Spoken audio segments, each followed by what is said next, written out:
एक महत्त्वाची बातमी कल्याण डोंबिवली मनपाच्या कॉफी टेबल बुकवरून महासभेत वाद। आगरी कोळी संस्कृतीचा उल्लेख नसल्याने भाजप नगरसेवकांचा संताप। भूमिपुत्रांचा इतिहास पुसण्याचा प्रयत्न खपवून घेणार नसल्याचा इशारा। महापौर हर्षाली थविल यांच्याकडून समिती स्थापन करत पुस्तकाचं वितरणही तात्पुरतं थांबवण्याचे आदेश।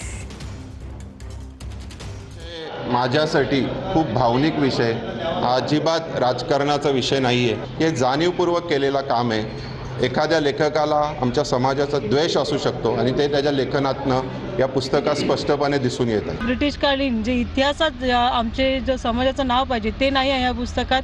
आणि तसं म्हणायला गेलं की कुठेतरी भूमिपुत्रांचं मन दुखवलं गेल्यामुळे तर हे पुस्तकाचं आपण वितरणही थांबवलेलं आहे आणि त्यासाठी आपण एक समिती गठीत करतो आहे।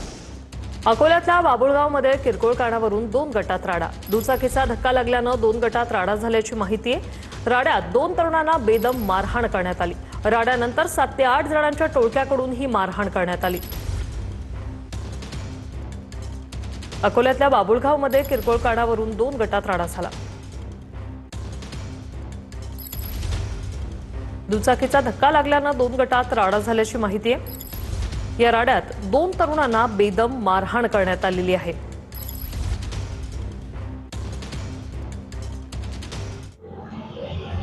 नक्कीच अकोला शहराला लागून असलेल्या बाबुळगाव या ठिकाणी रात्रीच्या सुमारास मोठ्या प्रमाणामध्ये राडा झाला होता।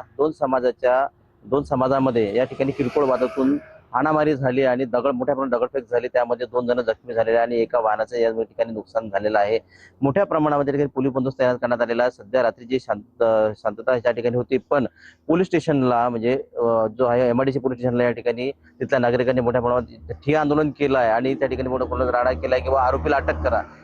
पोलिसांनी त्या ठिकाणी 3 ते 4 आरोपींना ताब्यात घेतलेला आहे, पण त्यांच्यावर कठोर कारवाई करण्याची मागणी तिथल्या नागरिकांनी केली होती। त्या ठिकाणी 1.5 ते 2 तास त्यांनी ठिय्या आंदोलन केलं आणि त्यांनी जे केलं त्या ठिकाणी पोलिसांना रात्री जो आहे त्यांचा ताण वाढला होता की बाबा या नागरिकांना कसं काढा, पण गेल्या 3 ते 4 तासानंतर त्या ठिकाणी जे आहे ते आटोक्यात करण्यात आलेलं आहे आणि तिथल्या परिस्थिती शांतता आहे। पण तिथल्या नागरिकांची मागणी आहे की त्या आरोपींना अटक करा आणि त्यांची धिंड काढावी अशी मागणी देखील नागरिकांकडून करण्यात येत आहे। तर सध्या जर परिस्थिती पाहिली तर सध्या शांतता आहे, पण किरकोळ वादातून म्हणजे गाडीचा धक्का लागल्यानं वाद झाला आणि दोन समाजामध्ये या ठिकाणी वाद होऊन मोठ्या प्रमाणात दगडफेक झाली होती। पण सध्या जी आहे परिस्थिती सध्या शांतता आहे। गणेश सोनवणे, टीव्ही मराठी।